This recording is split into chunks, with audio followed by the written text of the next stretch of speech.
Okay, we might be live. Oh crap, I need this. I need this bad. Time out. Time out. We're still timing out. It just keeps getting worse. I think it's getting more tangled. Nope, there we go. We're back. We're back. There we go. That should be pretty good. I want to make sure I don't blow out your voices or blow out your ears with the audio. Okay, our stream is live. We have a chat. I'm going to invite everybody. I'm going to get more comfortable. Because even though Scott Adams says put both feet on the ground when you do your stuff, I don't. I'm a percher. I like to. Oh crap! Oh, it's my glasses case. That's fine. We're going live. Me and Bill O'Reilly. Some kids are watching. You should check out. Like Bill O'Reilly goes off. Are you seriously? Like they're cutting trees right now? Can you guys hear the tree cutting? F in the chat if you can hear the tree cutting. Okay, wait. Now I'm going to share this freaking thing. Copy. And then we go to messages. We'll go here. To the ladies. And then we're going to go here to that one, which is Telegram. And then we're going to go here to Instagram. This is going to drive me crazy. I have to close that thing. I have to close my door. And get all hot and sweaty for you guys. Which would have been good when all the ladies were watching, but now it's a bunch of dudes. Less good. But I am going to close that door. I'm going to close that door, and you get to see me and make sure it's... You're welcome. You don't even have to go to my OnlyFans for that.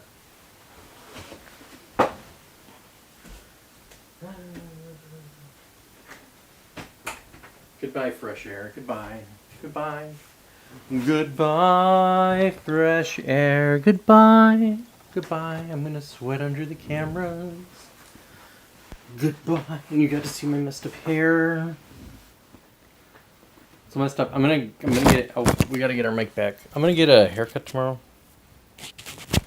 It's real exciting news. Okay, as I say, you should always wait for like 3 minutes for me to get to the point, because often I'm just like, I'm not gonna say I'm disjointed or anything. Well, I actually am. I'm extremely disjointed.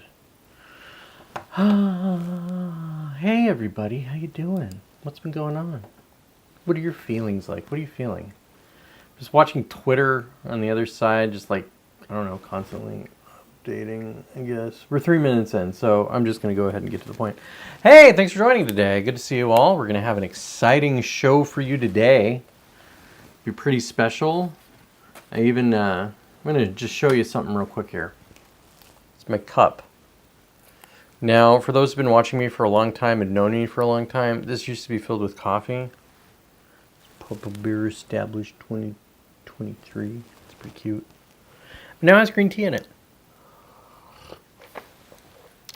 Which is not the best tasting stuff in the world. It's not like coffee's delicious. Like every once in a while I'll have a really good cup of coffee. There's a place in town like Hidalgo.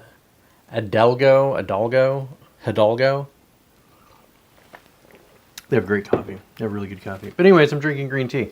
What's nice about green tea? Green tea has theanine in it. So I hear Joe Rogan and all those guys being like, yeah, I take this NeuroGum. It's got theanine in it. It's pretty sick.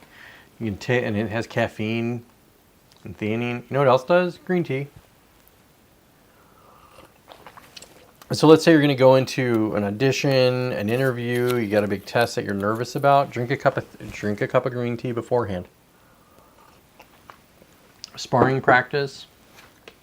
I often drink it right before I go to jiu-jitsu. Definitely gives me a cognitive boost. Plus, man, I am all blown out. It is so white. Why didn't you guys tell me this? Why didn't you say, Jacob, your face is so white? They almost picked you in Snow White and said that Renee Zellweger racist. Love you.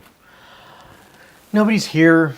Ray Ray's not going to be here. Ray Ray's got to take care of some business. God bless Ray Ray. I wish her and Kyla the best.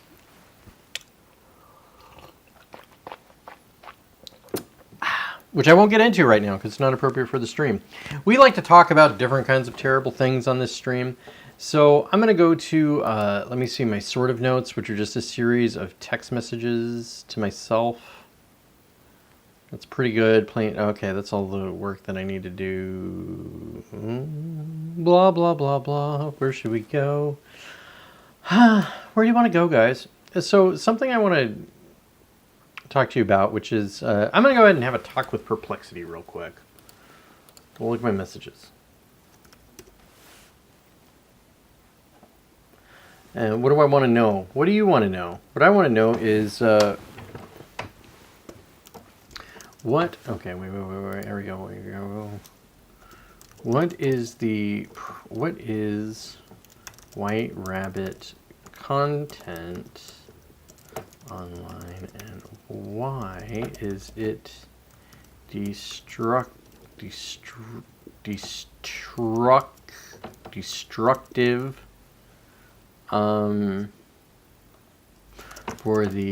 for someone's identity? Someone's identity? Question mark. Let's see what Perplexity has to say. I suspect she's going to give us a pretty solid answer out of this one. Go ahead and resize that. Not for X. White Rabbit content online most often refers to themes related to following a mysterious, often conspiracy-laden trail, as popular as by the phrase "Follow the White Rabbit" from Alice in Wonderland and The Matrix. But it also refers specifically to extremist online communities, such as the White Rabbit Radio, that use the symbol and language of the White Rabbit to lure users into racist, xenophobic, or conspiratorial ideologies. Man, White Rabbit Radio sounds sick. This content is considered destructive for someone's identity because it manipulates curiosity and a desire for truth-seeking, ultimately operating as a recruitment mechanism for extremist, racist, or conspiratorial groups, undermining authentic self-concept and Man! Vox? Using Vox as a source? And fucking Reddit? I'm going to keep reading. But Perplexity, the wokies got you. And I don't think you noticed Donald Trump's been at work and all that stuff's gone. Internet meaning and White Rabbit content. The phrase "follow the White Rabbit" has long been a metaphor for embarking on a journey to seek truth or hidden knowledge, referenced in pop culture like The Matrix and Alice in Wonderland, to represent the lure of secret knowledge and transformative experiences. So, I'm going to get back to this in a second, but we're going to do some real talk for a second. So, this stuff melts your brain. Can do brain. We're going to talk about that in a second. But it melts your brain. So, there used to be like a long time ago, we'll just say when I was in my teens, 20s, I was really like, who is this they, and what are they doing, and what's going on in the world? And it seems like there's something really, like, there's something nefarious going on, and there's evil things going along. And so, like, who are these evil people, and what are they doing? What is this mystery I have to unfold on why the world is so sick? And then you'd hear different philosophies. One of them being like the libertarian view that, oh, there's actually nobody in charge. You know who wants you to think there's nobody in charge? They want you to think that. Like, look at BlackRock's capitalization rate and get back to me on that. There's no they, okay? There's a they. And they're bad guys. But the thing is like, I spent years digging. It's like, oh, is it the Illuminati? Is it the Freemasons? Is it the aliens? Is it the Anunnaki? Is it the planet Nibiru? I didn't fall for planet Nibiru. We're all still here. I knew a dude who bought a bunch of guns, like a whole shitload of guns in the desert, and then another guy who just bought like coconut water and peaches. Like an absurd amount of peaches. Like pallets of peaches for some reason. He used to smoke a lot of weed, so that's that. Anyways, but my point is that first, like, following the White Rabbit or trying to figure out what's going on, like, what is the big conspiracy? It's like, it's deranging. Like, what if you suddenly believe that reptiles were in charge of the government, for example, and then, like, how paranoid would you be? Like, every time you heard it's like, oh yeah, well, that's what the reptilians want you to think, and like, oh, are you one of them? Are there really reptilians running around? Maybe that's what possessed demons are.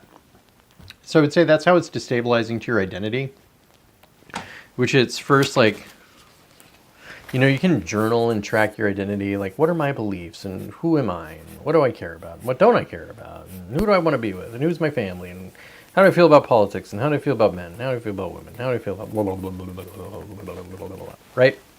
Blah, blah, blah, blah, blah, blah, blah. How you feel about all that?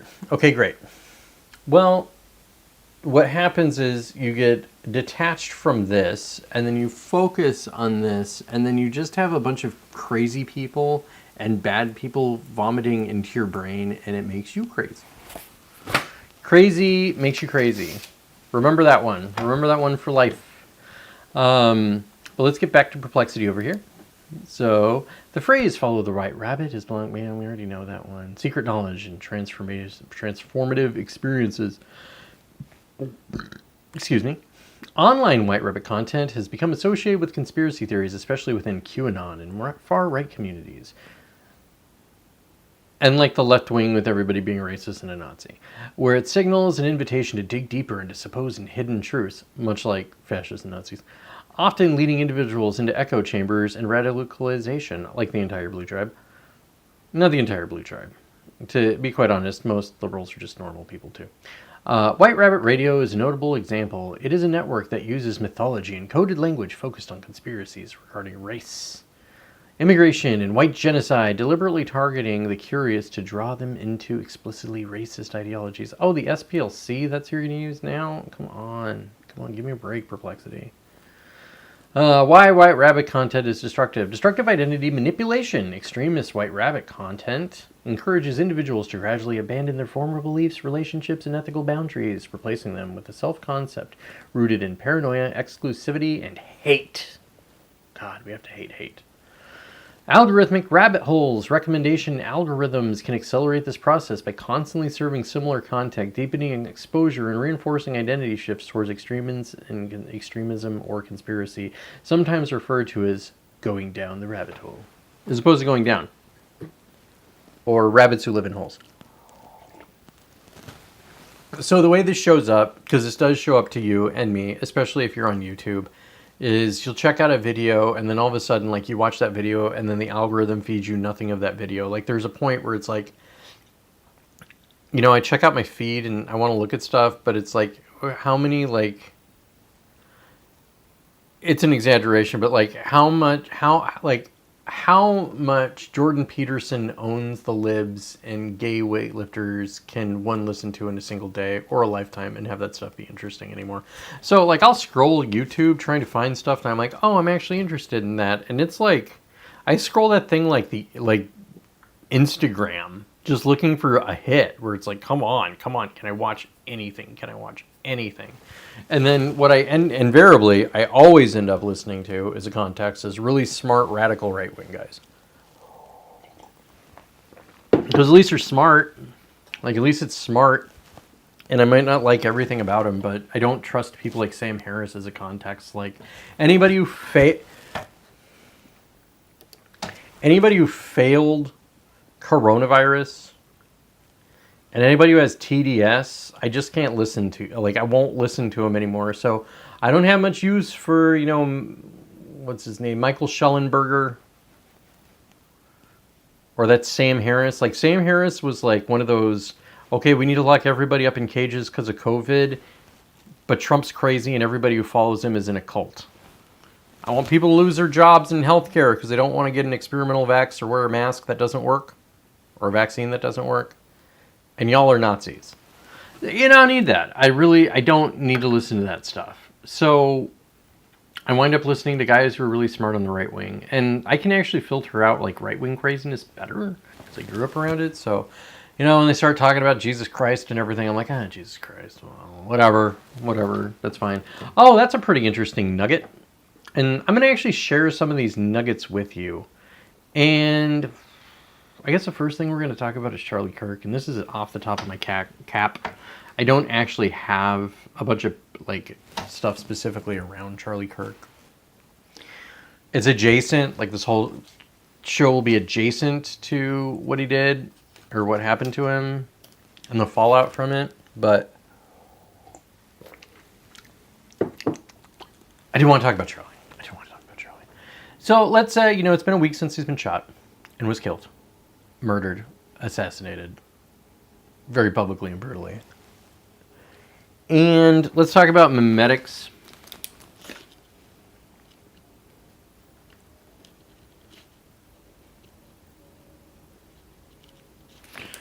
And I don't know why I wrote down memetics. Hopefully it comes back to me very quickly.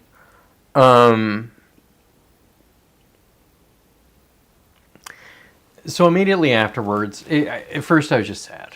And then I was sad. And then I was more sad because, like, a dad got killed.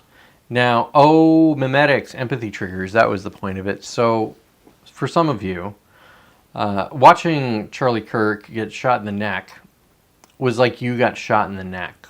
Like, your empathy trigger, I'll just say your empathy, allows you to feel like you got hit in the neck. Like, if you watch that video and you're like, your neck feels gross or like a little like vulnerable or sick or something, that means you're modeling your identity onto Charlie Kirk in that moment. And so you become the person who got shot in the neck. Let's say you're a younger person, your dad was the one who got shot in the neck. Okay? For me, it was, I got little kids, a middle-aged guy. I got shot in the neck, and then my kids like were running up to see me afterwards, and then like, it was my friends and everybody. Talk about that one too. Oh, we definitely need to talk that one. Seals and prints. Okay. And so it was your friends. It was my friends in there. And so it felt real to me. It felt very real. I was really upset about it. And then when I heard people say terrible things online, or even in my personal life, it really disgusted me. It definitely, it put a bad taste in my mouth for all those people. And I still have a bad taste in my mouth. And some of those people I really love. But it's like, I don't know, maybe we're not in the same tribe anymore. Maybe we can't live in the same country anymore. That's the feeling of it. So that's called an empathy trigger. And it's a warning. So if something winds up happening, whether, it's Charlie Kirk getting shot in the neck or Jimmy Kimmel getting kicked off the air, and you wind up having like a real strong emotional response, like you're really mad about it, and you see yourself in that situation, and then you see yourself reacting to that situation. So it's like, okay, I'm going to go ahead and I'm going to go get a gun and I'm going to do something.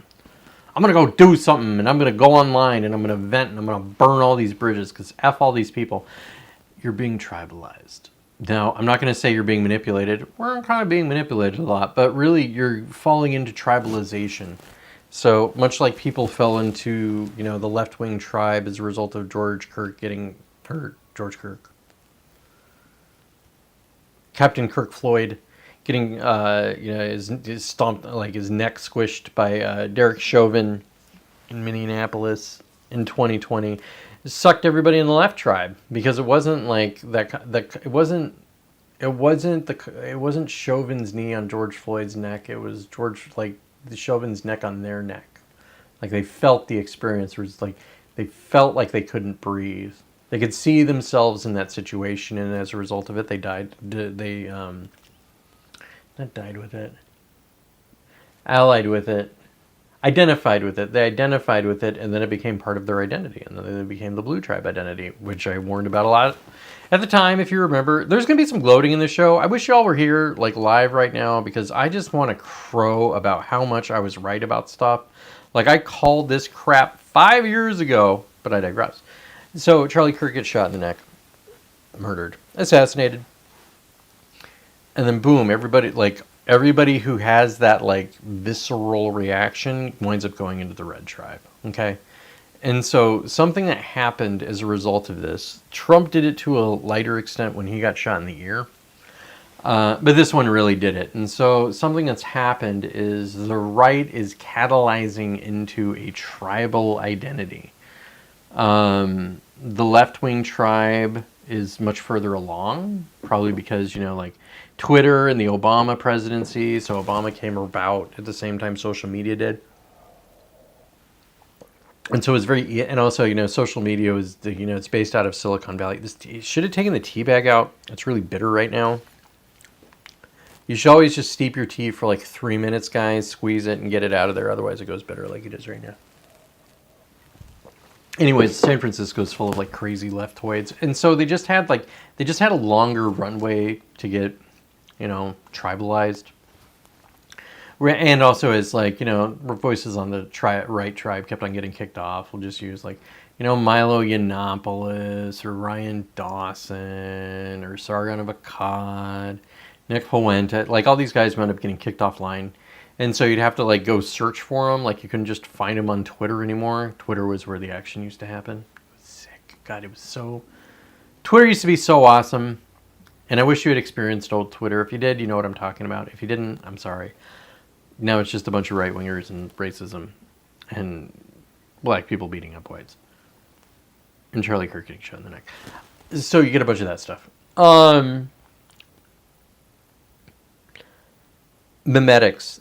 The point is, anytime you wind up feeling yourself really getting consumed by a story, and you have to like check it all of the time, like you just have to look, you're just scrolling for updates. Like you need to find out the status of Charlie Kirk. Like, you need to find out who killed him, and what's going on with this conspiracy. Oh, what's going on next, and what's going on next. Like we're at day 8 of this stuff. Like it's gonna just exhaust your brain. It's not healthy. It's not a good way to live your life. So God forbid somebody, shoots, I can't even say it. There's some people on the left that could get whacked, and it would definitely make things go out of whack. And what'll happen is, because eventually some left-wingers, that's people care about. I don't think anybody cares about Destiny or, I need to talk about Destiny and Hassan. But let's just say Destiny got shot. No, it's not, nobody's going to really care, except for Destiny. I think he's actually trying to get assassinated, if you want my honest opinion. I think Destiny is, he got himself kicked off of Twitch for stuff. Anyways, my point is, I don't think that's going to set it off. They're going to get whacked. But there's people on the left who could get whacked, and you would see violence in the street. Which is interesting because, one of the kings on the right winds up getting whacked, and there's no violence. We're day 8, and there's no violence afterwards. That's amazing. Let's thank God. Let's take a moment. Let's take a moment for the right and say, hey guys, thanks a lot for not fucking murdering anybody. That's good. That's really good. That's actually really good. If you remember my show from last week, the best thing that can happen is nothing happening. But that ain't happening. And now it's the second best thing that's happening. Memetics, Charlie. Yeah, that's basically it. Actually, I want to finish. I want to dovetail. We're gonna finish up with the White Rabbit. So Candace, and I'll just call people up. So Candace Owens made some claims to the effect that she had text messages about how Charlie Kirk was all freaked out about Israel, and said that if he ever changed his opinion on Israel, he'd wind up getting whacked, which might be true, and that he was offered a lot of money from Netanyahu. And like $150 million, and he said no, and then he gets whacked, and let's follow the White Rabbit to figure out what's going on. Did the Jews? And so she heavily implied that Israel whacked Charlie Kirk. Okay, she implied it. She didn't explicitly say it, but it was implied, and now she's saying, "Oh, I never said that." Blah blah blah blah blah blah blah blah blah. But let's just look at how stupid this is. Oh, we need to talk about Cox too. But let's talk about how stupid this stuff is. So, and this is actually getting into Charlie Kirk, and it's getting into Charlie Kirk in a way that I didn't. Like, the guy, we should remember him as, a nice conservative Turning Point USA boy who went to college campuses and, challenged the libs and helped change some minds and tried, getting ground again on colleges. Okay, cool. That's good. That's a nice way to remember him. It's very sweet. A loving father and dad. Nobody had a bad word to say. And, the guy, his body isn't even cold yet. I don't think his funeral's happened. And people just can't fucking wait to go ahead and share his text messages. Like, they're just grifting off of it immediately. Like, immediately they start putting, oh, Charlie Kirk told me this. Here's the text messages. I got the receipts. Hey, look at this. Blah, blah, blah, blah, blah. Like, fucking, if somebody puts a bullet in me, please don't share my text messages with you guys. Like, I don't need everybody to see a bunch of racist memes. And whoever joined us, please say hi in the chat. Hello. Good to see you here. Follow the right rabbit content. The point is, actually, there's a number of points. One is the influencer space is highly competitive. Highly competitive. Take it from somebody who streams and somebody who's tried building an online presence for a while. The competition's pretty freaking fierce, guys. Okay, there's a lot of people out there, and relevance dies so fast. Like, one of the reasons Charlie Kirk was so effective is because he was a young guy who looked like the young guys. Like, he was 31 years old. So he could still go to college campuses and have some clout on the university. Eventually, he would age out. Like Milo, they're trying to get Milo to do the college tour again. And he's like, I'm 40. And that, that's just not appropriate. Like, he's not going to be able to break through to that crowd. Like, you couldn't put me in front of a bunch of college students and I have me be as effective as Charlie Kirk. And I'm not even claiming that if I was his age, I would be as effective as him. The point is there's no college students that want to listen to Jacob. It's a context. Now, I'm hoping there's some young right-wing males who would love to listen to me and like get some general advice from somebody who's like an older guy. Like I could be like their dad from on the internet. That might work, but debating the libs at college that's not appropriate. So Charlie Kirk did that and he was very good at it. But there's also Charlie Kirk, the 100 millionaire. Okay? So, and I'm not saying, I don't know for a fact that the guy was worth $100 million. He was worth tens of millions of dollars. Charlie Kirk was rich. Charlie Kirk had a lot of money. And Charlie Kirk did not come from a ton of money. He made this through Turning Point USA. Okay? So, 17, 18, he's like, I'm going to go out and be a conservative guy. Okay? And he's been doing this for, was it 12 years, 13 years? His annual budget for Turning Point USA was $75 million a year. He was that organization was bringing in $75 million a year, which is a ton of money. And then people want to make sure that Charlie's on their side. Cool. Because he has so much clout. Like, Charlie Kirk defeated the young Republicans. I think it was like the campus Republicans and the young Republicans. These are basically like two over 100-year-old organizations of Republicanisms in college. And they were worth a lot of money. And they were worth a lot of money when Charlie Kirk started doing his thing. And he was able to beat them. He beat both organizations. He smashed them into the ground and took over, and then Turning Point USA became the young college Republican thing. So he created an industry. I take that back. I'm not going to say he created an industry. He created an institution. Turning Point USA is now an institution. Okay? Power politics at that level is very dirty. So if you know anybody of influence or importance or people who are into the scene or have participated in politics, they can tell you that money talks. And money comes with strings. And so Charlie Kirk is, flying around the world with Don Jr. He's going to Greenland. He's going to, Japan. He's going to Korea. And people are like, oh, look at this guy who's going on these good faith missions. No, they're talking deals. Like, that's about the money. That's about the money and the power. And so he was getting leaned on by a bunch of Israelis or Zionists. And they're like, hey, you gotta stop platforming these, Israel questioning guys. Like Nick Fuentes, definitely not. But how could you have somebody like, Tucker Carlson there, blah, blah, blah, because Tucker Carlson says blah, blah, blah. I don't want to have Tucker Carlson. But Tucker Carlson says blah, blah, blah, blah, blah. How could you possibly go along with that? That's so terrible. That's so awful. How could you possibly do that?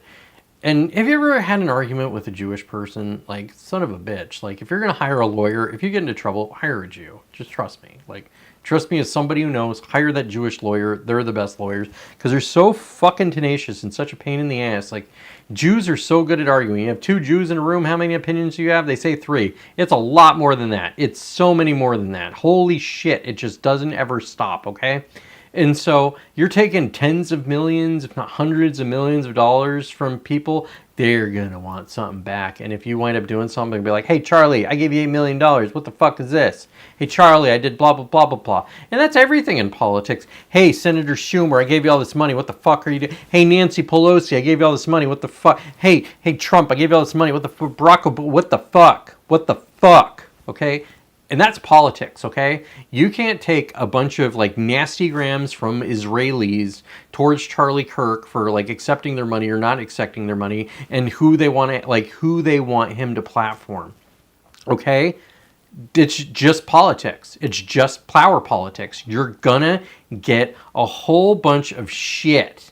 Okay, your reward for the $100 million is you're gonna have people breathing down your neck and making threats like against you for the rest of your fucking life. Okay, so that's the world. So like, yes, Charlie Kirk was a nice guy, smiled at everybody, loved him, good dad, awesome. He was also somebody who was in the arena. Okay, and that is not a place for any shrieking violet.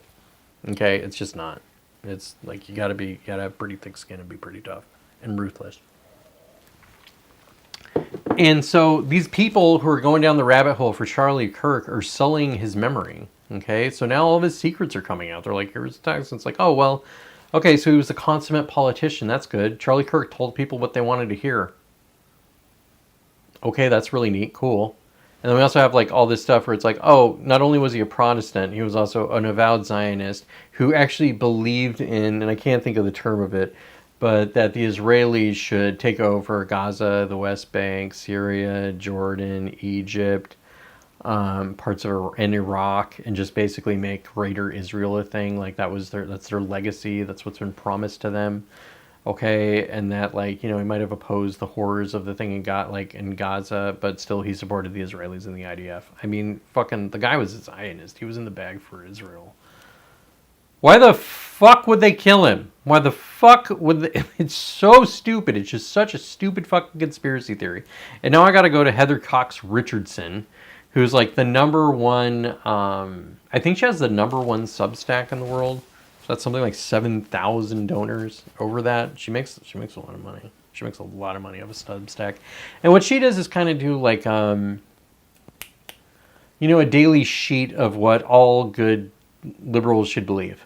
Okay, and progressives and Democrats or whatever you want to call them. And I've read her stuff before, and there is definitely some crazy BS in there. So like she puts out this stuff that, it wasn't a trans person who wound up killing Charlie Kirk. It was actually the Groypers. It was Nick Fuentes. So one of Nick Fuentes' followers, the far right, whacked Charlie Kirk for not being MAGA enough. And if you know anything about those guys, or like the online right, the last thing they would do is murder somebody like Charlie Kirk. They like to crap on him all the time. But this is the narrative that they're punching out, okay? This is their bullshit that they're trying to sell to all of their people, and then all of the good Democrats are going to read it, and they'll be like, oh, well, he was killed by a right-winger, and they're just going to go ahead and move on. They're going to move on. They're just going to go ahead and believe her and move on. And part of that's probably because she has her donors. And I'm just going to go ahead and move on from that. I basically just wanted to kind of talk about how people are grifting off of this stuff. And you could argue I'm grifting, but I don't get paid for doing this. So this is my charity, bro. I'm like an anti-grifter. But there was a greater point to Heather Cox Richardson. And so there's two points I could go with this, and if in the comments you really want me to say one thing or another, please let me know. Whether it's you, Brian Clark, or Amy. I don't think it's maybe Bree, but Bree would say something. Bree would say something, right? And so basically it's like the terror cell that did this. We're going to go ahead and go the other direction. So there's somebody, but you might have heard of him. His name is Jimmy Kimmel. It's Amy Pellegrini. Amy Pellegrini. What's up, Amy Pellegrini? Cooking and listening. Sick. Do you want me to talk about motherfuckers finding out, or you want to find about? We're gonna go ahead and do Kimmel first. So Kimmel, Jim Immel, Kimmel.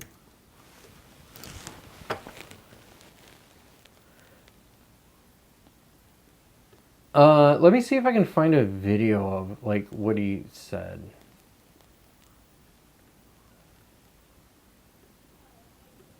Kimmel comments. I'm just gonna Kimmel comments.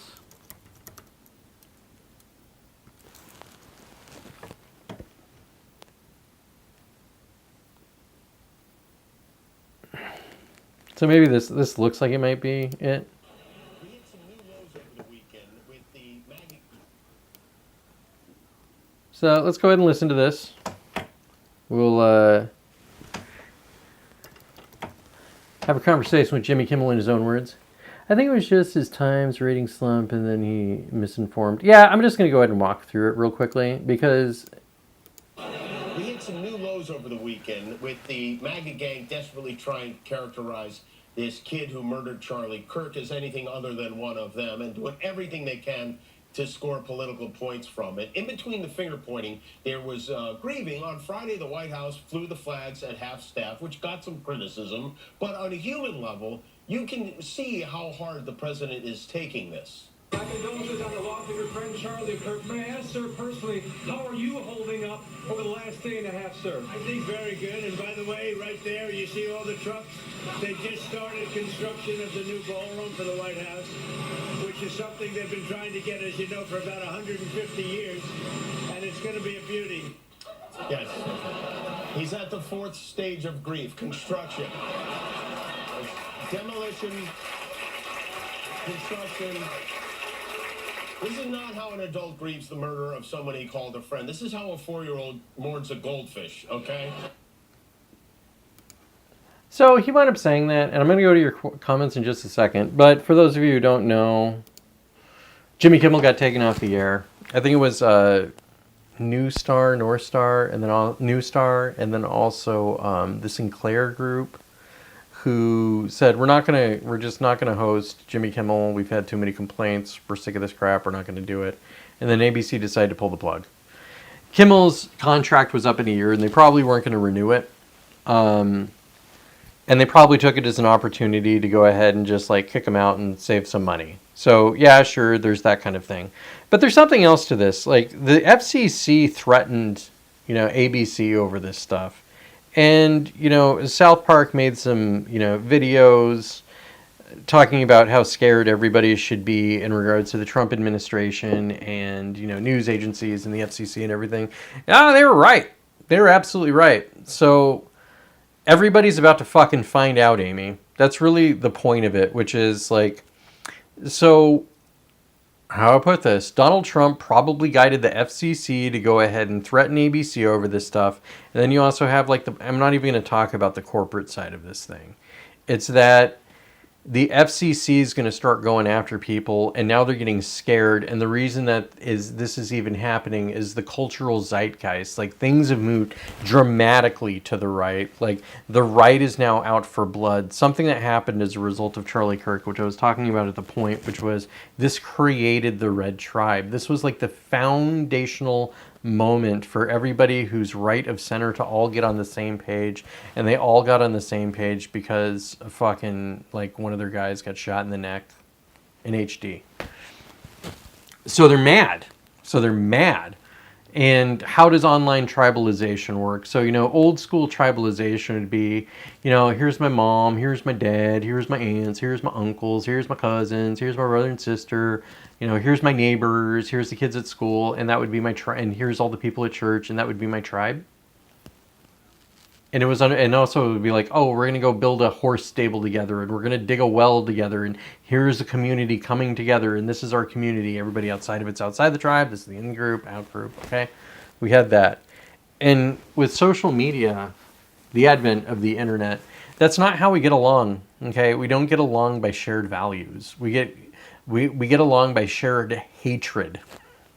Literally, online tribalization falls with we hate them, which is why the Democrats and liberals also had just such a longer run of things, a bigger build of things, more time to coalesce around a single ideological framework, which is why, you could take, decent liberals from 10 years ago are opposing Iraq and Afghanistan, and then all of a sudden they all think that, boys should, when a boy cuts his balls off, he's now a girl.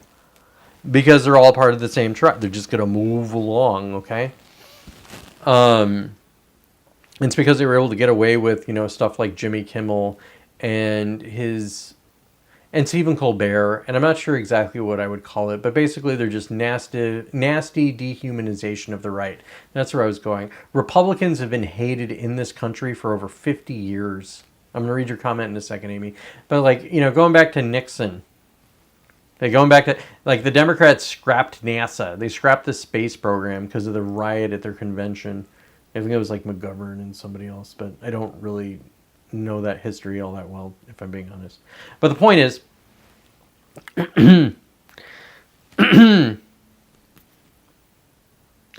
they've hated Republicans forever. So if you go into an environment online, which hatred is the fuel of it, and, you know, like demonizing the other side is part of it, they've already demonized the right for so long that it was just easy for them to get on the same boat.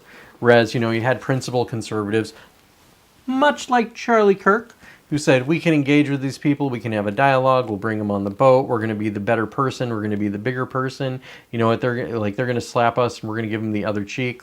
Fucking gone now. That is gone.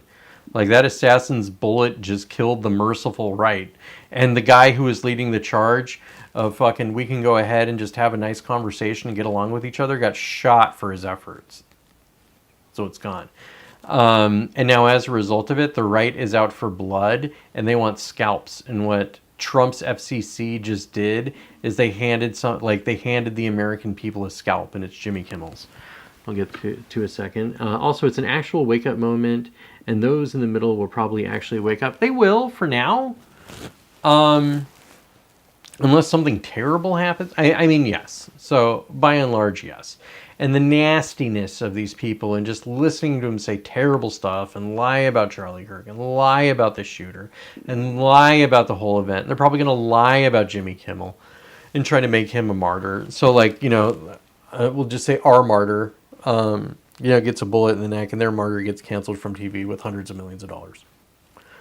And they're just going to be like, oh, we're the victims. So that's how online tribalization works. Like, they're not going to get affected. Now, the middle is definitely up for grabs. And I would say everybody's trending right anyways. Like, society's just moved greatly to the right because the Democrats and liberals have just fucked things up so badly. And it was also like a chain of events.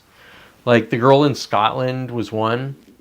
Like, let's just step back for a second. In the span of, we'll just say 10 days, you had the girl in Scotland who stood up for her sister, who was getting, like, harassed, and they originally arrested the little girl, the 14-year-old, with the knife and the hatchet, if you know what I'm talking about. I think we talked about that. Okay, so they arrested her, and then they're like, wait, drop charges, arrested the guy. So apparently he was doing something. And then, you know, Irina, what's her name, gets her fucking throat slit like a chicken on a bus, and fucking nobody stands around. They're like, oh, well, you know what? He's crazy. Only a crazy person would do that. Crazy people kill people. Yes. Correct. You are correct. Crazy people are murderers. Okay? They can also still be racist scumbags who deserve a fucking bullet. Okay? So this guy, did he fucking murder any of the black women on the bus? No. No, he waited until there was a white girl and he stabbed her in the fucking neck and then he said, I got that white girl. So he clearly had some sense. And then Charlie Kirk gets shot in the neck. So all these things together made, like, I want to call it like a mimetic function. I'm not sure. But basically mimetic events that wind up creating a tribal identity where you have everybody on the right on fire. Like, I'm sure you were sad, but I'm sure sometimes over the past week you've been really angry. Like, really, really viscerally angry about this stuff. Blood-curdlingly angry. And you would not be the only one. In fact, you would be one of the least angry out of these people and probably the least armed and the least aggressive, Amy. So just as pissed off as you've been, fucking hunters who can shoot a deer at 200 yards, they're more angry than you. They're all Republicans and they all have guns. Like, I was having a debate with my father-in-law and he's like, man, that was a hell of a shot. And I was like, fucking... Dude, I could hit somebody at 150 yards. 150 yards is nothing. It's nothing. He's like, well, I don't know. I've done shots at 150 yards. I was like, yeah, but did you have a tripod and you really just focus on, like, you know, sniper shooting for a while? Or did you say, oh, fuck, there's a moose, boom. And he was like, oh, well, you know, fuck, there's a moose. Okay, yeah, so there you go. Okay, there you go. It ain't hard. I guarantee you, Your husband could take that shot. Your husband could definitely take that shot. And so now we have like all the hunters are really fucking angry, and all the right-wing Christians are really fucking angry. And even though there's still like Republican infighting and all this stuff, and the right's doing like their thing, it doesn't like, you know, Candace Owens feuding with Nick Fuentes and feuding with Dave Smith and like all of these people. Like the normies don't care about it. The normies don't care about it. The normies are like you and Brian and Kane and oh no, my neighbor, he gave me a fish. Like I was just watching, and this is tribalization for you. Like I have this one neighbor, I don't even know his name. He's just some old guy who's like a retired fisherman, and like we talk about tomatoes and stuff when I'm walking the girls or like walking the dogs. And then I don't remember, he's just like, this is fucking bullshit about some political thing. I was like, yeah, it's crazy. And ever since I was like, yeah, it's crazy, he gives me fish. He gives me fish and like tomatoes and zucchini. I bet he'd give me weed if I asked for it because I know he grows it in his backyard. Whatever, it don't matter. But it's like we're part of the same tribe, okay? Trump has to do something to fucking stop the crazies from murdering people, okay? So if our government does not do something extreme, you would have those guys who are hunters, deer hunters, who can hit something very comfortably at 200 yards, would start hitting people at 200 yards very comfortably. Which doesn't actually do that much good, if I'm being honest. Like this sort of like, you know, real violent political terrorism doesn't actually work that well. It doesn't really change things. I'll go ahead and talk about some stuff. What really affects things is systems disruptions.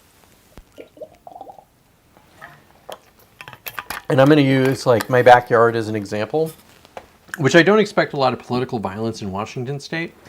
And that's because it's so like, it's just such a blue, it's like such a, it's the blue state. I live in the blue state in the friggin' Union Army. But it's such, the Democratic Party is such a monolith here that there's nobody to really fight against.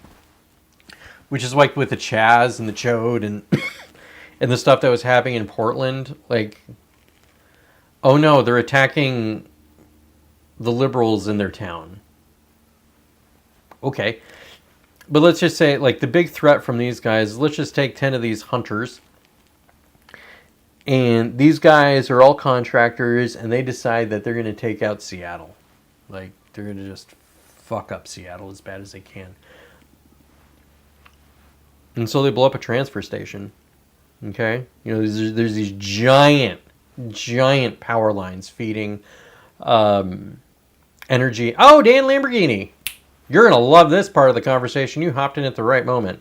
So what I was saying is that Donald Trump needs to do something to satiate the bloodlust of the right, or the right's going to satiate themselves. And, you know, murder is one thing and it's a problem, but really what the right would do is systems disruptions. And so let's just say these 10 guys decide, you know what we're going to do? We're going to take all the power out feeding Seattle. And we also know that there's this one bridge where all of the gasoline comes from. So all they have to do, and we're going to blow up some gas stations. So these guys decide to take out a real key power line. And I'm talking like the big ones. Take one of those out, and they just have to take out a tower, and they just have to disturb it for a little while, okay? And they can do it in the middle of the summer, they can do it in the middle of winter, but they wind up blowing up one of those things. Then they blow up a bridge where the gas comes in. And then they blow up a handful of gas stations. And so what that's going to do is it's really going to piss people in Seattle off. It's really going to piss them off. In fact, it might even piss off the normies. People will be like, you know, I don't like the left. I don't like Seattle. But this goes too far. So most decent people would be opposed to that. The people on the right tribe would be cheering. Like if 9/11 happened today, do you think we'd all come, like, hold hands together and sing Kumbaya because New York got hit? Not like 25 years ago. Anyway, so Seattle gets hammered. And they'll get, you know, they'll fix the bridge. They'll figure out how to get gas. And wham, you hit a gas truck. They'll get the power lines back up. Wham, you hit a transfer station. Goes back up. Just 30-06. Okay? Just hit one of those and boom, you can go ahead and blow up a little transformer. and cause all kinds of problems. Blow up the generator. Just take a large caliber bullet and hit a generator at Walmart, and it'll take you 6 months to replace that generator. Okay, and so they could do these sort of systems disruptions, and what'll happen is people won't be able to get energy, they won't be able to get gas, maybe they'll have trouble getting food. And so they're going to have to trade in order to get that stuff. Who's going to be the ones who have that? It's going to be an instant black market, gray market. This would create warlords in Seattle. Warlords who benefit from systems disruption. So there is going to be an economic incentive for these guys to continue the problem. So even if the right wing falls into the background, criminal gangs will wind up taking up the place, or taking their spot, and they will continue this kind of stuff. And that's really bad. That's really bad. We don't want that kind of stuff happening in the United States. So Donald Trump had to go out there, fucking give him some scalps. Jimmy Kimmel was the first. Now we're going to dig into something, which is part of why I started with all the, QAnon follow the white rabbit stuff. Don't go down this rabbit hole a whole lot. You can look into it. It's your choice if you want to or not, but I don't remember it. I don't recommend it. So first is Antifa.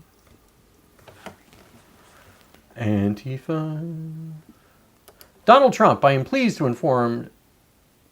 Oh, my head's in the way. You can just trust my words on this one, or read for yourself. I am pleased to inform many... Sorry, the glasses were talking to me and it really throws me off. I'm pleased to... Donald J. Trump, President of the United States of America. I'm pleased to inform our many USA patriots that I am designate... Actually, wait. I guess I have to do it. I gotta do it like this. I am pleased to inform our many USA patriots that I am designating Antifa, a sick, dangerous, radical left disaster, as a major terrorist organization. I will also strongly be recommending that those funding Antifa will be thoroughly investigated in accordance with the highest legal standards and practices. Thank you for your attention on this matter. That was not the best Trump, but it's a little acidic in here. I made some red chili sauce. So I took a whole pork shoulder and then I, just mushed it down with a whole bunch of red chili, and then I put it all over my eggs, and then I put it in my breakfast burrito. So now I'm suffering. And also I mix it with some green chili for the breakfast burrito. So now I'm just suffering the consequences of my previous decisions. Thoughts and prayers. So yeah, let's just go back to that. Let's just leave that up for a second. So motherfucker, that's a scalp. So people are like, why isn't Donald Trump doing anything? Donald Trump needs to do something. Why isn't Trump? This is a good one. This is a pretty good one. Hey, and I'm going to give Donald Trump credit for something right here. I think Donald Trump is one of those people who knows how to read the energy in the room. So there is an energy in this moment of the Charlie Kirk assassination where, I don't know, everybody was kind of walking on eggshells. We're kind of oh crap, what's going to happen next? Not when is the next terrorist attack, but it was really just what is going to happen? That energy died down. And then the administration starts beating people up. And so I think that was actually the right move. I think Donald Trump is trying to not escalate the stuff while also solving the problem in the meantime. I'm just going to move on. Because I'm not going to move on because I thought about it real quickly. Some of my friends sent me a meme, which I might need to... It's basically about, okay, so Charlie Kirk gets murdered, so all the Republican Congress decides to go to Israel. And it's oh, we're going to go, okay, we're really upset about this. Let's all hold hands and get along and, hang out with the Israelis. The young generation hates Israel. This kind of stuff is just feeding the Israel conspiracy theories, which are pretty fucking valid in my opinion, but it's making it even worse. This is an acceleration. They're basically, Israel, by being just such a pain in the ass and wanting our politicians to suck their fucking toes, which is just so goddamn disgusting. How the fuck do we let a client state push us around? Who the fuck are these people? It's so disgusting. But anyways, long story short, that was very not reading the room right, and it really pissed off a whole bunch of people. So my point is that Israel's on the outs even faster as a result of this whole situation, even though I don't think they killed Kirk. But let's go back to this one real quickly. So I'm pleased to inform many of our USA patriots that I'm designating Antifa a major terrorist organization. So they just got the fucking Al-Qaeda treatment. Do y'all remember a long time ago when all the riots were happening and I was like, guys, just stay the fuck away from riots. Don't go there. Like, drive around Seattle. Like, if you see one of these protests, like, wave your fist. Don't cause any fucking problems. Like, they're all going to go down because they're running around with their smartphones. Like, this was even the thing I did. And then the smartphone's pegging the Wi-Fi's and it's pegging the towers. And it's like, here's my geolocation. And it's also listening in the background. And then these people have their, like, social networks and their connections of their social network. So, like, you know, just they're going to fucking get annihilated at some point in the future. That point in the future just started. It just started. This is the beginning of it. And the NSA has the ability to go through every device on planet Earth and figure out who all these people are in literally 2 minutes. Like, they would know exactly who this entire network is globally in 2 minutes. That's the kind of power of the NSA. They can rewind the internet. Take that for what it's worth. That's what that Prism shit was that Snowden told us all about.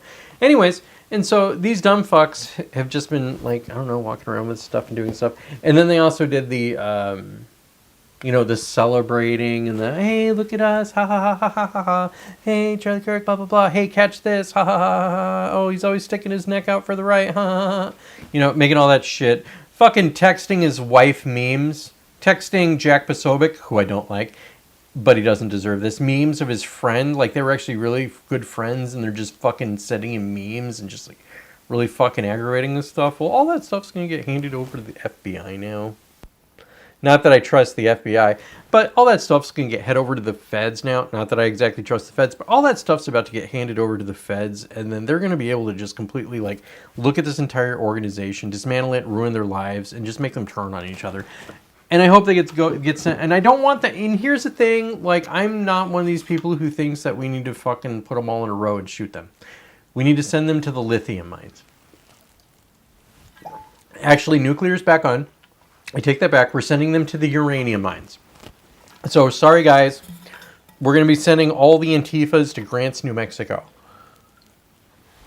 And then they can dig in the dirt for uranium so we can go ahead and power up Space Force in the next iteration of the military-industrial complex and a generalized, you know, intelligence from AI or what the fuck ever. Which would be beautiful because they hate all this stuff. Like, they hate nuclear, they hate energy, they hate AI, they hate space, they hate the military-industrial complex. So we'll go ahead and just make them feed it. It's just like, you know what, you hate this machine so much? I'm going to have you shovel coal in its belly, you bitches. Ha ha, fuck you. Like, I'm actually a little excited about that one, if I'm being honest.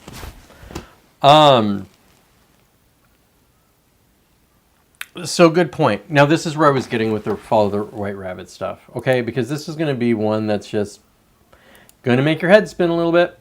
So I got to pull this one up, and we're going to go to Data Republican on Twitter, who I think is a Fed. If I'm being honest, I think this person's a Fed, and I actually want to go back real quickly to the Antifa thing. So I think we're in the middle of a government war, like a government civil war inside the federal government, where you have, like, I'll just say nationalist right-wingers who love the United States and want the United States to be king of the mountain forever versus Antifa. And Antifa is, you know, it's... Dan S. could probably talk about this quite a bit. I would really appreciate it because I've had this argument so many times with like Democrats and liberals. I'm like, Antifa doesn't exist. Oh my God, I'm an anti-fascist. These are anti-fascists. My grandparents in World War II, blah, blah, blah, blah, blah. Antifa is an international decentralized terrorist organization. Okay? They're a bunch of socialists and commies and fucking, like, basically they're fascists. But they're radicals. They're violent radicals. So there's a violent radical terrorist organization that has sympathies within the United States of America. Because so many of our politicians over in Washington, D.C. are communists. Like, they're avowed communists. Like, it was a Kathleen Sebelius. I think she said, like, her two greatest, like, political philosophy, like, you know, mentors were Gandhi and Chairman Mao. Give me a fucking break. Like a bunch of Weather Underground dumb fucks wind up became college professors and we let these fucking idiots take over the government. God, I can't. I just can't. Anyways, so I don't even know why I said that. Oh, the Fed Civil War. So we have Data Republican, who I think is a Fed. But there's a bunch of Feds who actually don't want to destroy the United States of America. Like, believe it or not, there's people in the federal government who like the United States of America and want to fucking save it. And I think she falls under that category. So it's why, like, as much as I dislike the intelligence agencies, I'm not going to completely throw them out. Now, she has a thread. I'm going to go ahead and actually bring my face as I scroll for this because I don't want to give you guys, like, fucking brain cancer or something. This is annoying because she just posts so much hateful shit. She really opposes a bunch of stuff and... Okay. I should have saved this. I don't know. Maybe I did save this.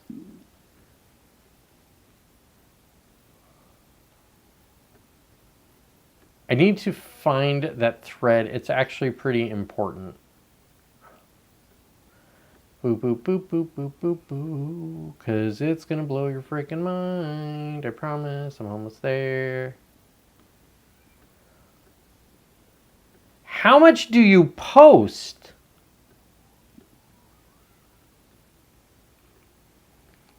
Okay.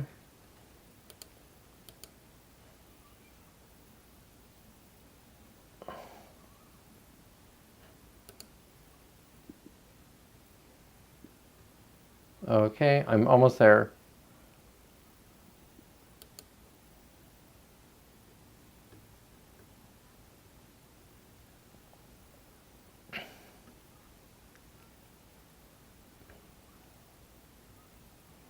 Okay, I'm just going to go ahead and read the thread that I found. So thank you for your patience, everybody. And my glasses are going to talk to me. Your battery has blah, blah, blah, blah, blah left. Thank you, man. I appreciate that. Data Republican, small r. Major breaking. State Department and UN ties to armed queers SLC leader now confirmed. So... armed queer leader. Or armed queer SLC. So I have to go back. Armed queer of SLC.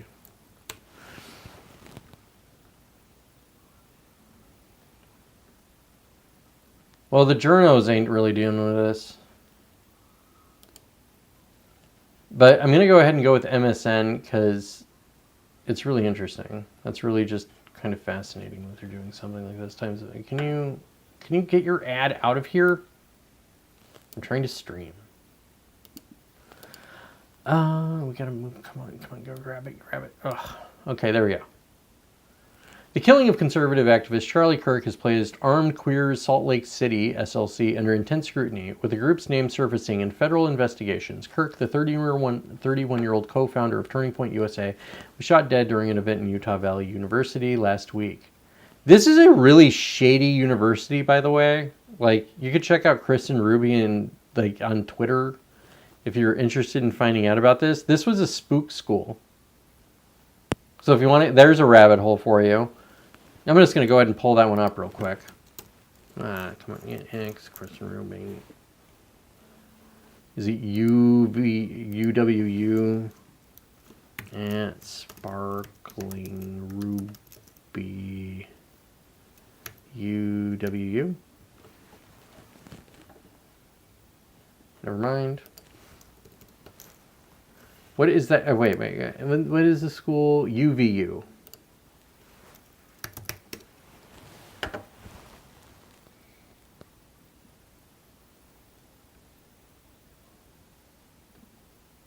Man, Twitter search is just literally the worst.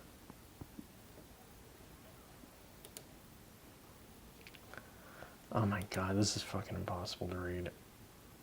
I can't. Long story short, you could dig through the... Oh man, she really blasts Candace Owens. She fucking hates her guts. Anyways, this is the chick you want to check out for all of your government AI news. Like, she's the person who found the connection between You know, Epstein scene money being the thing that created AI. No shit. Kristen Ruby, she's an actual muckraker. And that shit's true. Anyways, his alleged assassin, 22-year-old Tyler Robinson, was arrested hours later. The FBI is now probing whether Robinson acted alone or as part of a wider network. FBI Deputy Director Dan Bongino told Fox News that investigators are looking into multiple warning signs. I'm not going to dig through all this shit so I can tell it to you guys and just fucking, I'm going to do it off the top of my cap. So there are a handful of trans accounts. I think there's at least 12 at last viewing that said, hey, you guys better watch out for September 10th, UVW, or UVU, it's going to get crazy. Charlie Kirk, you better watch out. Ha ha ha ha ha.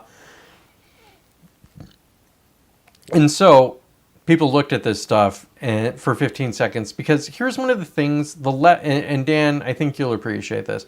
The left has just had such a run of being able to get away with whatever the fuck they want to and whatever they say and not have any repercussions, even fucking murdering people and not having any repercussions. Like that one guy in Denver who got shot in the fucking eyeball for pepper spraying a guy at a Trump rally. The guy got off. If you remember that one, that guy got off. They ruled it self-defense. So these people have been able to get away with, like, you know, murder and just terrible shit forever. That they felt comfortable enough to be bragging online that they knew an assassination was about to happen. I don't know if that's one of those words. There's all kinds of words I can't say on YouTube. I should probably ask Tim Pool what those words are. But I called him gay too many times, so don't tell me. Anyways, so people just started digging through Blue Sky and digging through Discord and digging through this stuff and sleuthing. The internet loves sleuth. There's something special about autistic right-wing males who are really, really, really good at information gathering and just fucking giddily trying to ruin these people's lives because I hate them so much. Because I gotta be honest, I'm not a big fan of the furries and the trannies. Like, I've just had too many bad run-ins with them. Like, there's one that's okay, but even at the same time, I'm like, God, what the fuck is... Why are you wearing a tail, dude? Like, you're 40. This is so fucking gross. But whatever. Thank you, whatever. So those people got popped. Now I'm going to go to Data Republicans thing. Because I just want to give you a background that there are trans terror cells. Okay? I guess you could call it that. So let's just go ahead and read Data Republicans' very long post. I'll try to jump to it. I don't think it covers damn near everything, but it's going to give you enough, okay? I'm going to make it a little bigger so it just looks better on your screen. Major breaking. State Department and UN ties to armed queers SLC. State Department and UN ties. The State Department, the United Nations, tied to queers SLC. Leader now confirmed. First to credit SDWQUR. Maybe I need to follow that person. I don't know. For the crucial tip, please follow. They will be doing a podcast. Sure, I'll follow them. I don't care. What you need to know. Armed Queers SLC is under investigation for possible foreknowledge of Charlie Kirk's assassination. Their leader, Urmia Fanian, was recognized by State Department affiliate NGO Utah Global Democracy as recipient of the 7 for 17 award for advancing the UN 17 goals. Utah Global Democracy has since scrubbed Farron's presence from their website. Unknown when this purge happened, the receipts remain. Patience as I pull this thread together. So that's her. You can look at that girl and just be like, hey, I remember hearing bad things about Nelson Mandela's wife. So women can be genocide. Oh, it doesn't show, the cursor doesn't show up on your screen like it does mine. That's interesting. Anyways, women can be murderous and fucking ghoulish too.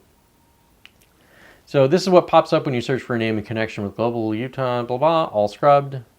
And yes, she was an organizer with Armed Queers SLC. Students, the protest was, I'm just going to read this without trying to fix the sizing, so whatever.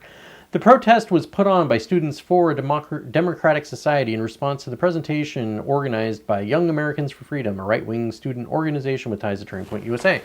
The entrance was guarded by at least 10 police officers, with several more waiting inside the building, and only allowed people who are registered for the event. The current anti-trans movement is not about protecting women or children. The right's current fixation with attacking and exterminating the LGBT community exterminating the LGBT community is a scapegoat to... I don't know how to get rid of that arrow. The public from what's actually going on around us, said students up for Domenico Adrian Romero. I got all our Franagla... Or Maya. I'm just going to call her Maya from now on because I can't say all that shit. An organizer with Armed Queers of Salt Lake stated, "The struggle for queer and trans liberation is far from over, and it is a struggle that cannot be stopped by the state. It cannot be stopped by the university administration, and it currently cannot be stopped by right-wing events and organizations. Today, we fight for trans rights so that tomorrow we can stand in our trans power." I'm hoping this is the one that explains who she is. Okay, or Maya was selected as Utah Global Democracy's first 7 for 17 award winner, honoring her work in advance of whatever. Okay, Utah Global Diplomacy reports receiving most of its income in form of government grants. That's really nice. I managed to pull one of the scrub pages off the Internet Archive, and it recognized her work in gender equality, specifically for trans youth. Maya is a trans liberation and feminist political organizer whose work has included organizing around the abortion struggle, working with the ACLU to secure the rights of trans youth in the education system, organizing to criminalize conversion therapy in the state of Utah, working on electoral campaigns, and creating research studying conditions gender-oppressed people at the hands of state institutions. By the way, I don't know if this is a dude or a chick. I think this is a trans girl. So, a dude. But I'm not sure. I'm not 100% sure. It's kind of hard to tell. I could see her being a boy. But I could also see her being a girl. I don't know. You tell me. Do you guys have the receipts? Penis or vagina? Let me know in the chat. Let me emphasize, SLC Armed Queers is not adjacent to the honor that Ermaya got from Utah Global Diplomacy. Utah Global Diplomacy specifically awarded her for her work with trans people, of which SLC Armed Queers is key.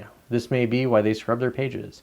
I find mention of Franny on a UN website where she was a speaker at an affiliated event, topic LGBTQ plus nonprofits.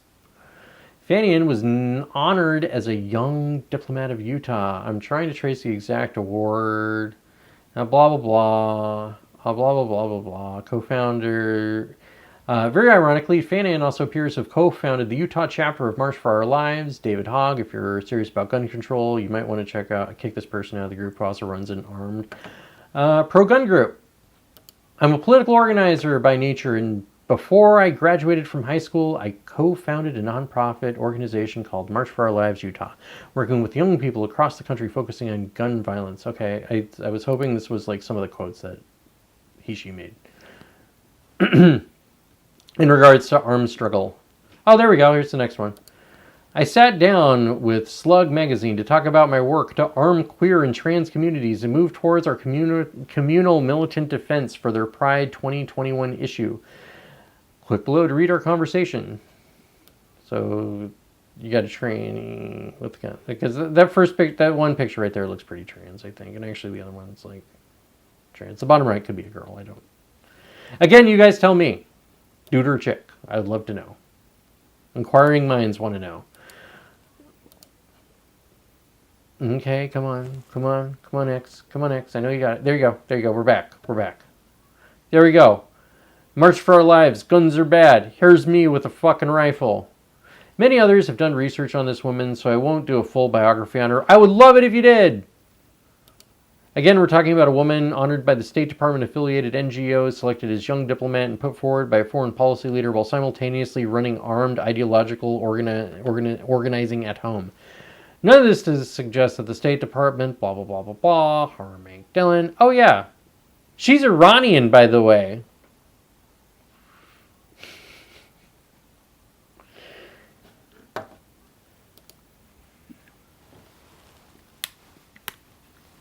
I'm just going to go ahead and TLDR it. We have an Iranian trans person who is trained in community organizing in Cuba, who goes to Utah, gets money from left wing. It was actually the Pritzkers. The Pritzkos and the Soros Foundation gave her money. Okay, that's who that was. And also got awards from the UN and the State Department, who is also doing the March for Our Lives organizing and giving a bunch of trans people fucking guns. That's what this is. And so when I was talking about the president needing to get scalps, this organization is going to get dismantled. Like, these people are in so much fucking trouble. They're in so much fucking trouble. You've got, effectively, billionaires giving, international billionaires, but billionaires giving terrorist organizations in the United States money and training to start organizations to fucking go to war with the American people. It's a foreign invasion. It's a fucking foreign invasion. And they're using trans people. Once again, I'm fucking right. I'm fucking right. I was screaming about how Tumblr was radicalizing people for years. How all this stuff came from, like, this isn't American. Like, it's fucking coming from overseas commies. Like, so much of this stuff came from Eastern Europe. But it turns out, oh, there's also Iranians, and then you also have the Russians fucking doing stuff over here, and the Chinese.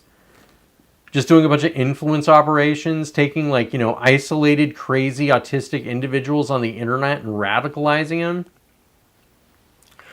And the Trump administration is going to smash it into itty bits. But my point about the rabbit hole here is you could go down this one for a long time. Just be like, wait a second, you're telling me that Cuba has been training LGBTQ radicals to fucking go to war in the United States, and they've also been getting training overseas and other places too, and then they're coming back here and starting organizations, calling for the fucking overthrow of the government of the United States of America, and they get away with it because of, you know, free speech, and the people in power fucking agree with them because they hate the United States of America. If Donald Trump didn't do this, if Donald Trump didn't go after this organization and sick the FCC on ABC, what we would have is, first, system disruptions. First, you'd have political assassination. So you'd have right-wingers just whacking people, which I suspect, actually, I'm going to be, I'll be honest, if another right-winger does not get shot by the end of the year, I'll be fucking amazed. Like, if Tim Pool makes it out of this decade alive, it'll be a miracle. Alex Jones, too. But they're going to, first they would shoot people, then they would assassinate people or do systems disruptions, and then the next thing is President Eric Prince.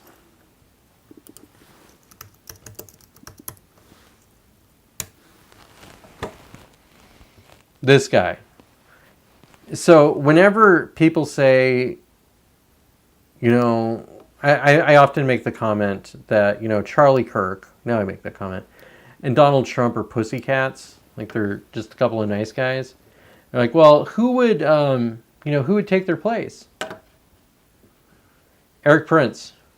Eric Prince, born June 6, 1969, is an American businessman, investor, author, and former U.S. Navy SEAL officer, and the founder of private military company Blackwater.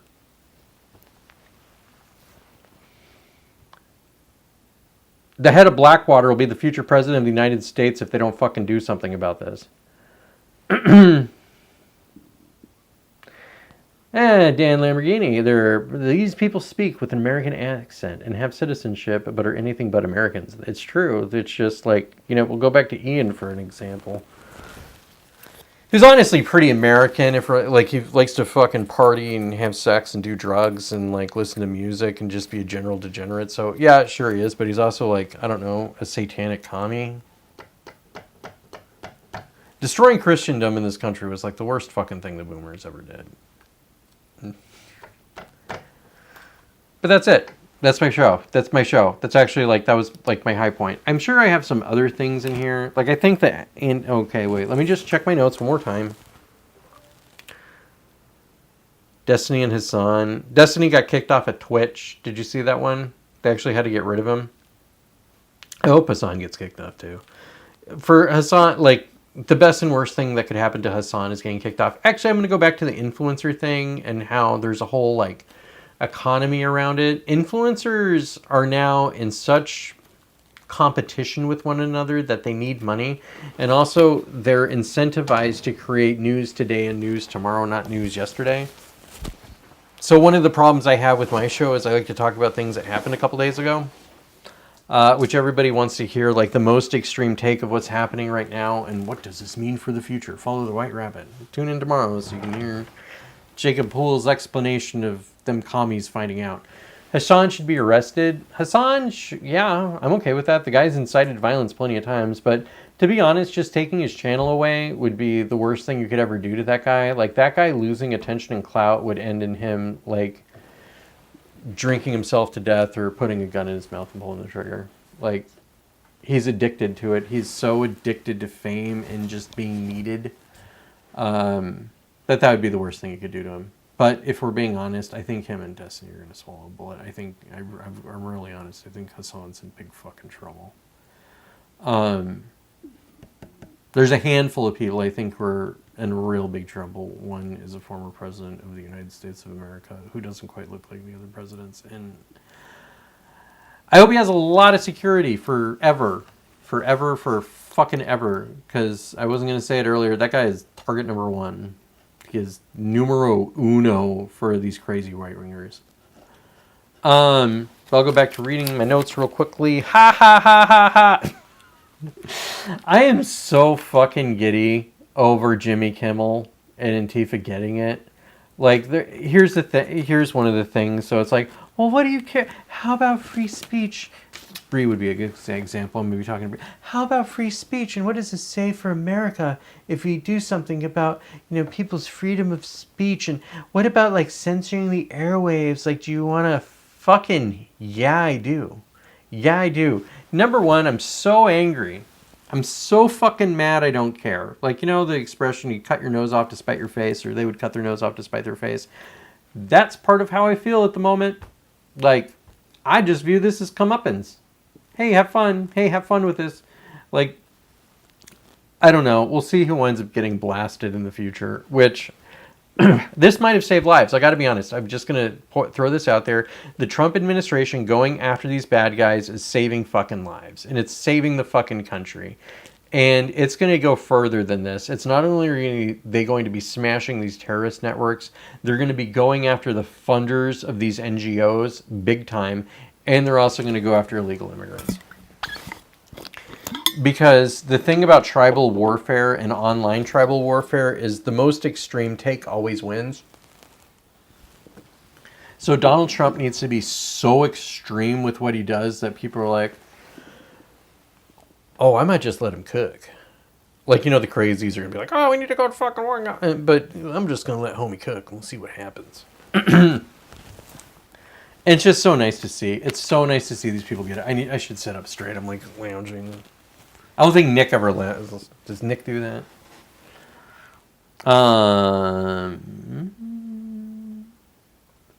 Prevents crime. It's gonna do that. Q think we talked about that. Trump has to crack down on these, or they're gonna take blah blah blah blah blah. Destiny. Oh, one more thing. One last thing. So Bree, you're gonna say, oh, but why don't you just protest or get in the street or do something? Protesting doesn't work for the right. The right doesn't get to protest. The right does not have the right to protest. Why? Because the right doesn't even have a right to have a vigil. Like, they can't even put up a fucking mural without it getting tacked, or having a vigil where somebody just stomps through the fucking candles, kicking him over. They can't even have a guy get shot in the neck without somebody saying, fuck yeah, a second later. Right there. There was a guy there whose response was, fuck yeah, after Charlie got shot. We can't live with these people. We can't live with these people. We need to crush them. They need to be crushed. They need to be absolutely and mercilessly destroyed. It is the only option. And I'm talking about that for saving all of us, okay? Like, this fucking chunk of weird extremist left needs to get crushed under the boot of the federal government. And they deserve it. They just fucking deserve it. I don't care. So, like, yeah, it's whatever. Like, the Constitution was a really nice idea. It's really good. Like, if somebody's breaking into my house, I like to hold up the Constitution as, like, a bulletproof vest as well. Like, not only that, it, like, the Constitution's so magical that I can use it to, like, launch bullets back at people. We're so post-Constitution in this country. But we can use it when it serves our interests. So it's like, sorry, freedom of speech. Sorry, Second Amendment. Sorry, suck it. I got my amendments. I plead the fifth. All right, I'm going to go. I'm starting to lose my voice. I hope you have a wonderful day, guys. Take care. Angels on your pillow. I don't have much to report. I'll probably do another show next week. Like, now that my kid's in school, it's easier for me to do these. However, I suspect that in the very near future, my wife's going to actually make me work. And my show is going to take a very different approach. And it's going to be like economic populism surrounding real estate. That would really be it. So what I'm going to do is talk about, like, you know, why is housing so expensive? And what that looks like is, you know, inflation, the devaluation of currency, land, they ain't making no more of it, the high price of licensure, regulations, government spending. So here's one for your libertarian argument. You know, when the government does these massive infrastructure projects or spends $6 billion on a Federal Reserve building, or like $3 billion, somewhere between $3 and $6 billion on the Federal Reserve building. Whoa.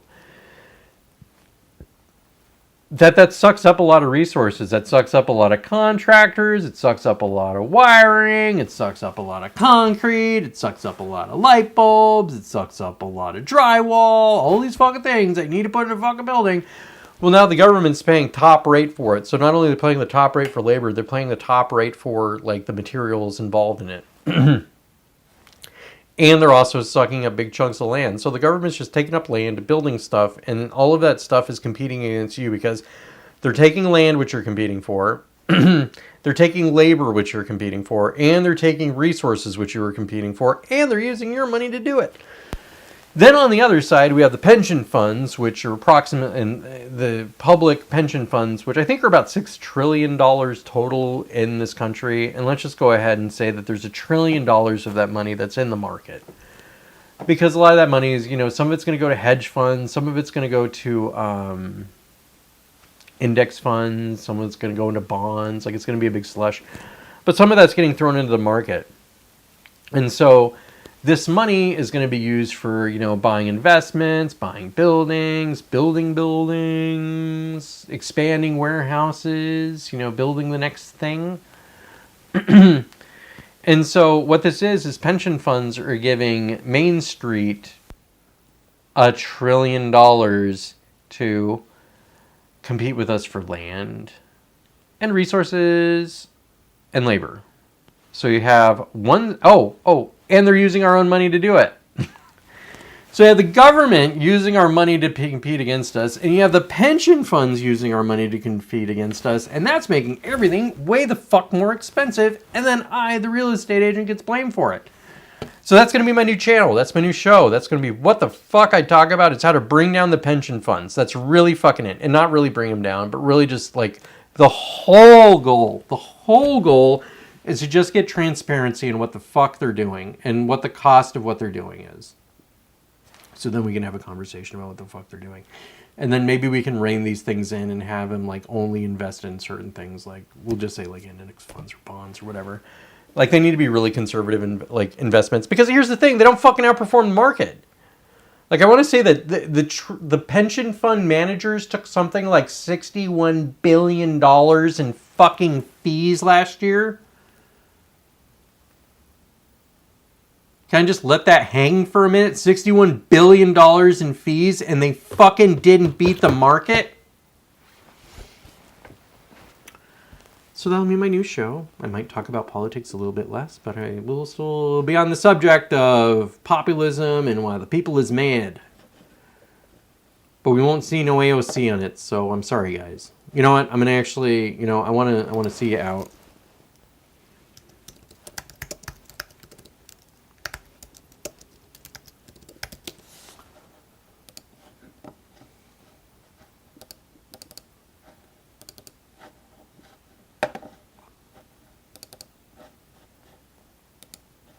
AOC, blonde, beautiful, blue-eyed AOC. I hope you have a wonderful day. It's been a beautiful stream. I'm going to miss you. I'm going to miss you and all of your hateful content. your stupid insights, and your girl bossness. I feel like we had something, but you're just going to have to let me go. I love you.